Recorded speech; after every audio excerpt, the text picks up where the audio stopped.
우리 오늘 교사대학으로 또 교사대학 세미나로 우리 함께 오늘 찬양 예배를 드립니다.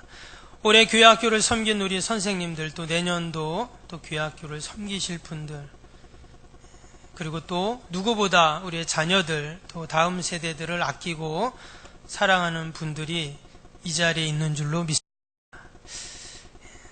우리가 다시 한번 우리에게 맡겨주신 어린 생명들을 생각하면서 오늘 귀한 말씀을 우리가 꼭 간직하고 귀한 사명을 감당하는 우리 교사 선생님들, 또 저와 여러분들이 다 되실 수 있기를 바랍니다.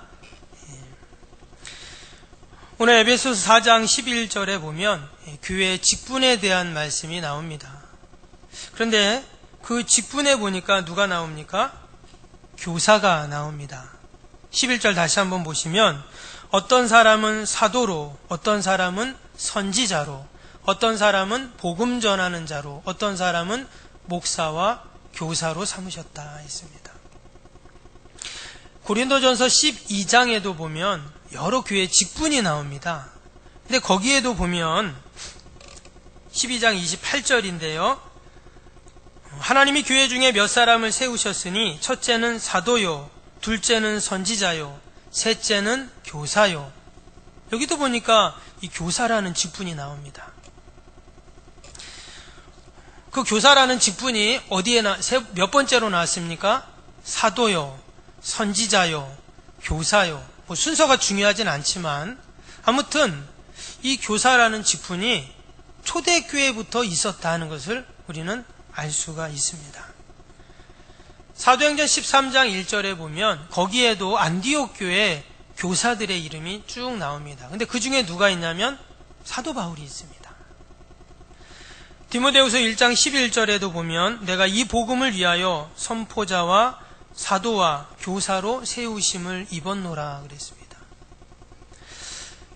여러분, 교사라는 직분이 얼마나 귀한 직분인지 2000년 전에도 교사가 교회에 있었다는 거예요. 그냥 교회 학교 아이들 가르치고 안 가르치고 이런 직분이 아니라 2000년 전 초대교회 때부터, 교회가 시작되고 태동될 때부터 이 교사라는 직분이 있었어요. 얼마나 귀한 직분이기에 2000년 전부터 이 교사가 있었는가. 사실 교사는요, 우리 모든 성도들에게 주신 하나님의 사명입니다. 예수님이 이 땅에서 부활 승천하시기 전에 마지막으로 하신 지상 명령이 있죠. 우리가 마태복음 28장에 나오는데 거기 마태복음 28장 20절에 뭐라고 하냐면 내가 너에게 분부한 모든 것을 가르쳐 지키게 하라, 이 말씀을 하셨어요. 예수님께서 사도들에게만 하신 말씀이 아니죠. 모든 우리 믿는 성도들에게 하신 말씀입니다. 가르쳐 지키게 하라. 다른 말로 하면 교사의 사명을 우리에게 주셨다 하는 것입니다. 우리는 이것을 지상 명령이라 그러죠. 해도 되고 안 해도 되는 그러한 말씀이 아니라 이 땅에서 가장 큰 명령, 이렇게 우리는 이야기를 합니다. 그것이 뭐라고요? 가르쳐 지키게 하라.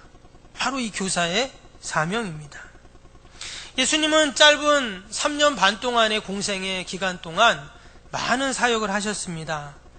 회당에 다니시면서 많은 사람들이 모인 곳에 가셔서 하신 일 가운데 하나가 뭐였냐면 가르치는 사역이었어요. 또 디모데전서 3장 2절에 보니까 이런 말씀이 나옵니다. 그러므로 감독은 책망할 것이 없으며 한 아내의 남편이 되며 절제하며 신중하며 단정하며 나그네를 대접하며 가르치기를 잘하며 그랬어요. 여기서 말하는 감독이라는 것은 지금의 이제 교회 직분자들을 말합니다. 근데 직분자들이 어떻게 해요? 가르치기를 잘한다, 잘하는 자로 세워야 한다, 이런 지금 말씀을 기록합니다. 여기서 잘한다는 것은 뭐 교수법이 좋고 또 많이 배우고 알아서 가르쳐서 잘한다, 이런 표현이라기보다는 가르치기를 즐거워하고 또 가르치는 사명이 있는 것을 알라, 이런 말씀입니다. 분명 잘 가르치는 분이 있죠. 교회도 보면 이 가르침에 은사가 있는 분들이 계십니다. 근데 또 어떤 분들은 남들 앞에 서면 주눅이 들고, 내가 뭘 가르치려고 하면 뭔가 머뭇머뭇거리는, 얼굴이 빨개지고 뭐 이런 분들도 계십니다. 근데 성경에서 말하는, 또 주님이 우리에게 말씀하신 가르쳐라, 또 이 교사의 직분은 기능적인 또는 방법적인 은사를 말하는 것이라기보다는 주님의 마음을 품고 하나님의 마음을 품고 또 아비의 어미의 심정으로 가르치는 그러한 교사, 그런 가르침을 이야기하는 것입니다. 그것을 알 수 있는 것이 바로 예수님의 가르침이죠. 여러분, 당시 바리새인들, 서기관들, 또 당시의 율법학자들, 이런 사람들은 어떤 사람들이냐면 가르치는 자들이에요. 당시의 이 종교 지도자들은 성경을 달달달 외웠습니다. 지금처럼 우리가 성경을 출판해서 많은 사람들이 나눠볼 때가 아니잖아요. 그러니까 그 율법학자들, 서기관들은요, 이 성경을 다 외웠어요. 당시 그때는 모세 율법을 외웠겠죠. 아무튼 그들은 성경을 외울 정도로 지식이 많고 율법을 알고 가르치기를 잘하는 자들이에요. 근데 예수님께서 그런 자들처럼 가르치지 않으셨어요. 예수님은 단순히 지식을 전달하는 그런 분이 아니셨다라는 것입니다. 예수님은 어떻게 가르치셨죠? 예수님은 그 가르침에 사랑을 담아서 가르치셨습니다. 그랬기 때문에 예수님의 가르침은 당시의 교사들과는 달랐다는 것이죠. 당시의 종교 지도자들과는 분명히 달랐습니다. 그리고 우리 아이들도 마찬가지죠. 아이들도 학교도 다니고 학원도 다니잖아요. 근데 실제로 아이들이 학교나 학원에서 배우는 것 같지만 정말 중요한 것은 어디서 배울까요? 가정에서 배우죠. 왜냐? 부모의 사랑이 그들에게 전달될 때 진정한 가르침이 있기 때문입니다. 그래서 우리 교사의 사명, 특별히 가르치는 사명이 우리에게 주어졌는데, 또 우리에게 가르치라는 사명을 모든 성도들에게 하나님이 주셨는데 어떻게 우리가 감당해야 하는가?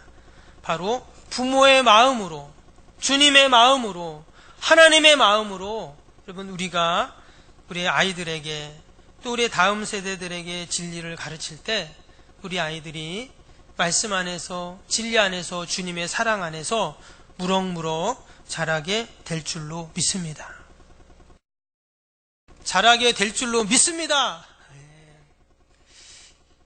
여러분, 모든 훌륭한 사람들 배후에는 누가 있습니까?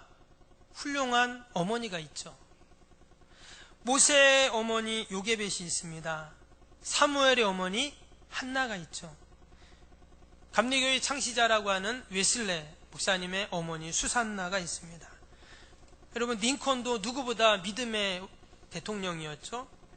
그 링컨의 어머니 렌시라는 아주 훌륭한 어머니가 있었습니다. 마지막 링컨에게 준 유산이 성경책이라고 하잖아요. 믿음을 유산으로 남겨주었습니다. 예수님도 마찬가지입니다. 육신의 어머니 마리아, 순종과 믿음의 여인이었죠. 그럼 이처럼 모든 훌륭한 분들 뒤에는 훌륭한 어머니가 있었습니다. 그들은 학벌이 높은 여인들도 아니었고 또 양육 환경이 좋지도 않았습니다. 도리어 더 최악의 조건이었습니다. 그럼에도 불구하고 그 어머니들은 자녀들에게 늘 말씀을 가르치고 하나님의 사랑을 베풀었습니다. 그랬더니 그 자녀들이 위대한 사람들이 되었던 것이죠. 하나님이 우리에게 가르침이라는 사명을 주셨습니다. 모든 성도들에게 교사의 직분을 주셨어요. 여러분, 저와 여러분들에게 다 이 교사의 직분이 있는 줄로 믿습니다. 별로 인정 안 하시네요. 여러분, 우리에게 다 교사의 직분이 있습니다. 이 교회학교 교사들만 교사가 아니라 주님께 부름받은 우리 모든 성도들은 가르쳐 지키게 하라, 가르치라는 이 교사의 직분을 다 받은 겁니다. 아이를 가르치든 아니면 우리가 옆집에 아직 주님을 알지 못하는 이웃들에게 복음을 전하고 가르치든 우리는 다 언제나 이 가르치는 직분과 사명이 우리에게 있다는 거예요. 우리가 이 사명을 감당할 때 우리 주님처럼 주님의 마음, 하나님의 마음, 또 부모의 심정과 마음을 갖고 가르치고 전하는 저와 여러분이 될 수 있기를 바랍니다. 그럼 왜 하나님이 우리에게 이 귀한 이 교사의 직분, 가르침의 사명을 주셨을까요? 여러분, 이 일은 너무나 귀하고 복된 일이기 때문에 그렇습니다. 여러분, 교회가 해야 할 많은 일들이 있습니다. 건물도 세워야 합니다. 또 많은 업적도 이루어야 합니다. 그리고 또 많은 선교 사역들도 해야 합니다. 그러나 그 무엇보다 정말 중요한 일이 하나가 있는데 그게 뭐냐면 사람을 세우고 만드는 일입니다. 결국 여러분, 사람이 없으면 어때요? 아무것도 할 수 없죠. 때문에 사람이 세워지지 않으면 모든 것이 다 허사가 되어버립니다. 혹시 여러분들 보셨을 수도 있는데요. 인터넷에 보면 유럽 교회의 몰락이라는 영상이, 이거 예전에 이제 SBS에서 이제 다큐멘터리로 했던 영상인데, 그래서 잠깐 편집을 했는데, 한번 그 영상을 한번 잠깐 보여주실 수 있나요? 보지는 않은데요. 잠깐만 그 영상을 한번 보시면서. 여러분, 유럽 교회는 어때요? 유럽은 선교의 강국이었죠. 결국 유럽 교회에서 전 세계에 선교를 하고 복음을 전했는데, 그런데 지금 그 유럽 교회가 어떻게 되었는가? 그 대표적인 교회가 이제 영국 교회인데요. 한번 영상을 한번 잠시 보도록 하겠습니다. 여러분, 좀 영상을 보니까 어떠세요? 좀 충격적이지 않습니까? 그런데 지금 이 영상이 특별한 영상이 아닙니다. 지금 영국 교회에 대한 이야기를 했는데 제가 이렇게 자료를 보고 알아보니까 그래도 영국 교회는 조금 낫다는 거예요. 네덜란드나 스웨덴이나 그 외에 동유럽 이미 기독교 국가라고 말할 수 없을 정도로 어마어마한 그러한 비기독교 국가들이 되어 가고 있습니다. 겉으로는 다 우리는 기독교인이다, 가톨릭이다, 뭐 이렇게 얘기를 합니다. 그러나 실제도 그들의 삶은 그렇지 않다는 거죠. 그런데 어떻게 그 선교 강국이었던 영국 교회나 유럽 교회들이 이처럼 그 몇천 명이 모이던 거대한 교회들이 다 박물관으로 바뀌고 나이트클럽으로 바뀌고 또 이슬람 사원으로 바뀌는 이런 일들이 일어나게 되는가? 결국 그들이 교회 학교, 다음 세대들에 대한 관심과 투자와 또 사랑이 점점점 줄어들면서 이런 일들이 일어나게 되었다라는 것입니다. 우리 한국교회도 마찬가지입니다. 우리 교단, 우리 장로교 통합즈에만 보아도 여러분 매년 10,000명에서 12,000명씩 교회학교회들이 줄고 있습니다. 한마디로 10,000명 교회가 매년 없어진다 생각하시면 됩니다. 매년 그래요, 매년. 우리 교단만. 그러면 다른 교단까지 다 합치면 어마어마하겠죠. 그런데 중요한 것은 그것이 교회 학교만의 문제가 아니라는 것을 우리는 이 유럽 교회를 보면서 알 수가 있죠. 결국 그 교회 학교 아이들이 10년이 지나면 다 교회 청년들이 되잖아요. 또다시 10년이 지나면 다 교회 재직들이 되어야 합니다. 그런데 10년 지나고 20년, 30년, 40년, 50년 지나니까 나중에는 그 아이들이 어른이 되어 이 자리에 있어야 되는데 이 자리에 아무도 없고 할머니, 할아버지 몇십 명만 앉아가지고 그 몇천 명 모이던 교회를 유지하고 그것도 관리를 할 수가 없어서 결국은 팔아버리는 그러한 일들이 일어나게 된다는 것입니다. 여러분, 교사의 사명, 또 우리가 가르치는 이 사명이 얼마나 귀한가. 왜 예수님께서 우리에게 마지막에 그처럼 지상 명령으로 우리에게 말씀하셨는가. 우리가 늘 하나님의 뜻을 분별하고 우리에게 맡겨주신 이 교사의 직분과 가르침의 사명을 잘 감당해야 할 줄로 믿습니다. 감당해야 할 줄로 믿습니다. 여러분, 오늘 말씀 12절 다시 한번 보겠습니다. 12절 보시면 이는 성도를 온전하게 하여 봉사일을 하게 하며 그리스도의 몸을 세우려 하심이라 했습니다. 하나님이 우리에게 교사의 직분을 주시고 우리가 이 가르침의 사명을 감당하는 이유가 무엇인가? 성도를 온전하게 하고 봉사일을 하고 그리스도의 몸을 세우기 위한 것이다. 분명히 말씀하셨습니다. 아까도 서두에도 그런 말씀드렸지만 교회에서 해야 할 많은 일들이 있어요.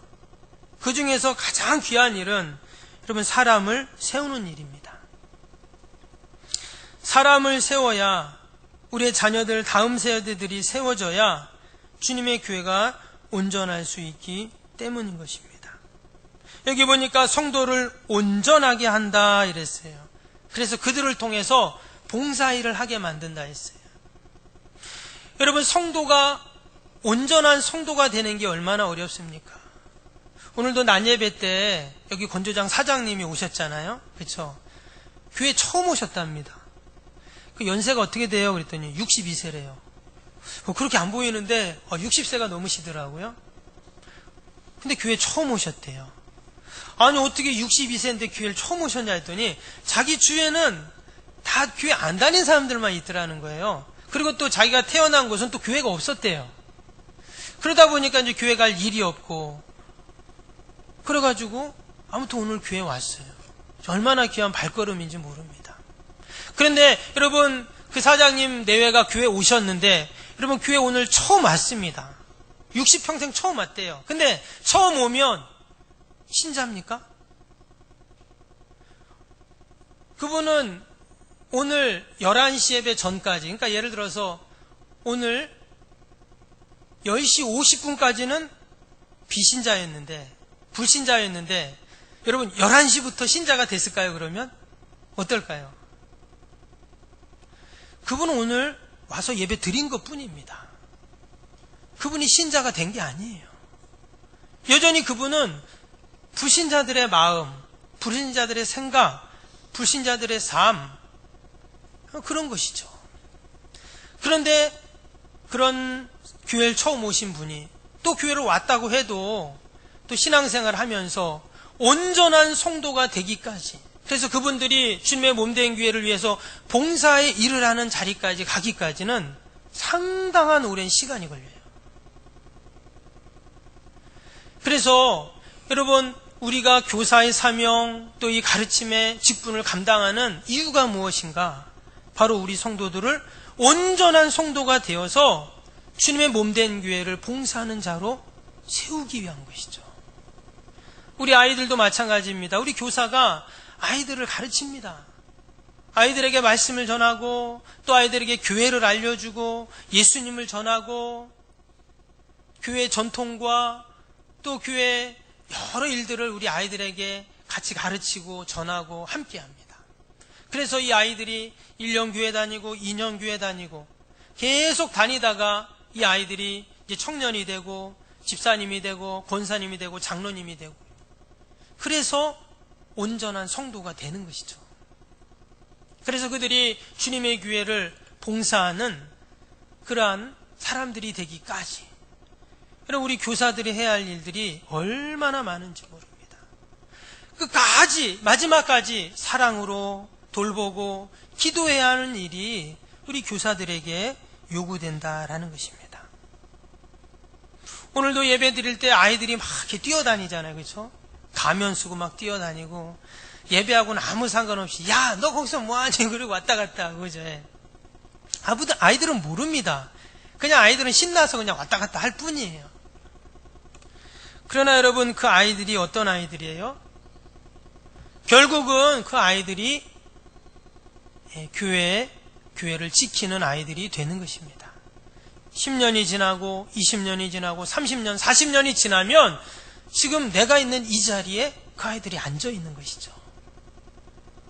때문에 이 교사의 직분은 너무나 소중하고 여러분 귀중한 직분인 줄로 믿습니다.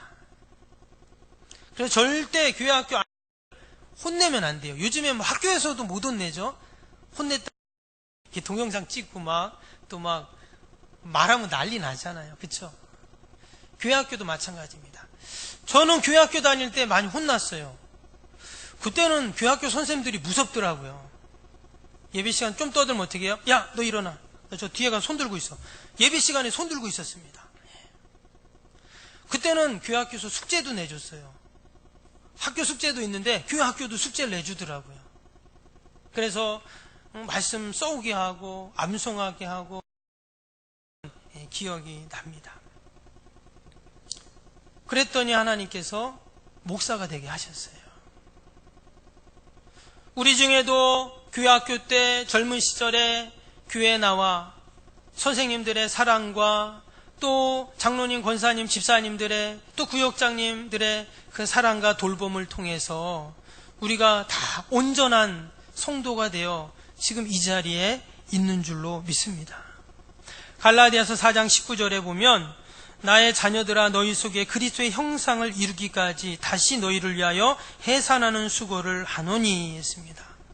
바울은 믿음 없는 성도들을 바라보면서 그들을 하나님의 사람으로 만들기 위해서 마치 여인이 아이를 낳는 그런 해산의 수고를 내가 한다 그랬어요. 여러분, 해산의 수고가 얼마나 고통스럽고 힘이 듭니까? 온전한 성도로 만들기까지 마치 해산의 수고를 감당하는 그런 섬김이 필요하다라는 것이죠. 근데 여러분, 아무리 해산의 수고가 커도 애를 안 낳는 부모는 없죠. 나는 힘들까봐 애 안 낳아. 그런 부모가 세상에 있습니까? 도리어 힘들면 힘들수록 더 기쁨이 큰 법이죠. 외람되지만 저희 애기 엄마가 쌍둥이를 낳았어요. 저는 이렇게 애기 뵀을 때 깜짝 놀랐어요. 배가 막 불러오니까. 모든 우리 엄마들은 다 경험했지만, 그죠? 그래서 아기 낳을 때 많이 힘들었어요. 근데 하나님께서 은혜를 주셔서 쌍둥이를 주셨어요. 그러니까 어떨까요? 기쁨이 배가 되더라고요. 힘들었는데 하나님이 힘든 만큼 더 기쁨을 주세요. 아마 우리 중에는 자녀 때문에 아이를 낳을 때 그런 힘들고 어려운 일이 있던 분도 계실 줄 알아요. 그러나 어떻습니까? 시간이 지나면 더 큰 기쁨을, 배가 되는 기쁨을 하나님이 우리에게 주시는 것들을 보게 됩니다. 저 영국 스코틀랜드의 한 학교에 말썽꾸러기 소년이 한 명 있었습니다. 이 아이는 고아였고 가난했고 성격도 난폭했습니다. 근데 교학교 선생님이 그 아이가 너무 불쌍해가지고 옷을 한번, 옷도 제대로 못 입고 다니니까 옷을 한벌 사뒀어요. 그랬더니 이 아이가 그 옷을 다 찢어가지고 휴지통에 버린 거예요. 그래도 이 선생님이 또 다시 2번, 3번 또 옷을 사서 줬는데, 또 그 옷도 다 찢어서 휴지통에 버려버린 거예요. 그래갖고 다른 선생님들이 하는 말이, 저 아이는 구제불능이다. 쟤는 어쩔 수 없어. 다 그렇게 말했어요. 그런데 한 선생님만은 그 아이를 포기하지 않았습니다. 끝까지 사랑으로 격려해주고 관심을 갖고 그렇게 돌봐주었습니다. 어느 날 이 선생님이 그 소년에게 이렇게 말했어요. 얘야, 내가 사준 옷을 네가 버린 것은 내가 용서할 수 있다. 그러나 교회는 계속 나와야 한다 하면서 변함없는 사랑과 관심을 주었습니다. 그랬더니 이 아이가 점점 시간이 지나면서 그 말썽꾸러기 소년이 예수님을 영접하고 새 사람이 되었습니다. 이 소년이 누구냐면 중국 최초의 개신교 선교사였던 로버트 모리슨이라는 목사님입니다. 이분은 어떤 분이냐면 최초로 중국의 영어 사전을 만드신 분이에요. 그리고 성경을 중국어로 번역을 해서 그렇게 복음을 중국에 전하신 중국 선교의 아버지라고 말합니다. 근데 이분이 7년 동안 중국에서 선교 사역을 하면서 한 명도 회심자를 얻지 못했다고 해요. 그리고 당시 25년 동안 중국에서 사역을 했지만 그 중국의 공안들의 탄압이 너무 심해서 교회를 세우지 못했다고 해요. 그러니까 몰래 숨어서 복음을 전한 것이죠. 그래서 몇십 년을 사역을 하셨지만 10여 명의 개종자만을 얻었을 뿐 어떤 소득이 없었대요. 그럼에도 불구하고 이분은 중국 영혼들을 향한 끝없는 해산의 수고를 묵묵히 감당하게 됩니다. 그리고 시간이 점점 지나서 그 중국 영혼들을 향한 더 뜨거운 많은 선교사들이 헌신하게 되고, 결국 이 로버트 모리스 목사님을 통해서 수많은 선교사들이 중국에 와서 복음을 전하는, 그래서 중국 선교의 아버지라고 하는 아주 훌륭한 목사님이 계십니다. 만약에 그분이 그러한 해산의 수고를 감당하지 않았다면 여러분, 열매는 없었겠죠. 구원의 역사는 없었던 것입니다. 동일하게 저와 여러분이 하나님 맡겨준 이 가르치는 사명, 또 이 교사의 직분을 우리가 충성되게 감당할 때 때로는 열매가 없어 보이기도 하고, 또한 아무런 변화도 없어 보이기도 하지만, 그러나 이것이 하나님이 나에게 주신 마지막 지상 명령임을 우리가 늘 기억하면서 감당할 때 하나님께서는 때가 되매 귀한 아름다운 열매를 맺혀 주실 줄로 믿습니다. 지금 은퇴를 하셨는데요, 서울의 동안교회를 섬기시고 또 높은 뜻 승희교회를 섬기셨던 김동호 목사님이 계십니다. 이분이 지금 은퇴하셨는데요, 아주 훌륭하신 그런 목사님이십니다. 이 목사님이 한번 교회학교 때 있었던 일을 간증하는 것을 제가 이제 들어봤어요. 이분이 저 시골에 있는 이제 시골 교회를 이렇게 이제 어렸을 때 다니셨는데, 초등학교 2학년 때 일입니다. 교회학교에서 이렇게 무슨 암송 대회를 했대요.